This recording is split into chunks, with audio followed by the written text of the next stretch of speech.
Riccardo Caccigia, parliamo di questa iniziativa che si è svolta qui in occasione appunto delle festività. Ti racconto il Natale in Sicilia, è stato un evento organizzato al Palazzo delle Filippine, è stato piacevole essere qui assieme al gruppo folk città di Agrigento e raccontare attraverso i suoni e le melodie del Natale quella che è la vera tradizione del Natale. Moltissimi hanno intonato le nostre canzoni perché fa parte dei nostri ricordi e quindi noi siamo fieri nel tramandare alle nuove generazioni questi canti.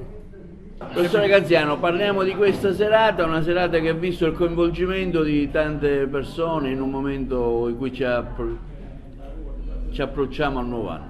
Sì, certamente è una bellissima esperienza.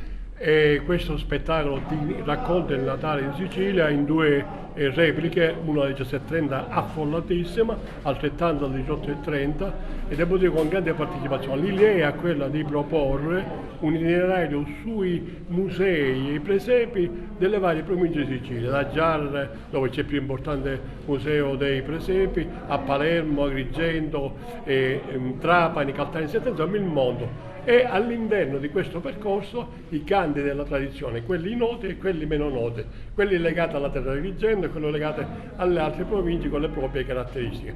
Un grande evento per noi di grandissima importanza, perché una cosa ho sottolineato: noi vogliamo confermare l'identità della nostra cultura attraverso il Natale, il presepe, sia che siamo laici sia che siamo cattolici. Questa è la nostra intenzione. Ogni anno facciamo questo progetto proprio per confermare questo sacrosanto principio di identità nazionale. Cosa abbiamo ascoltato?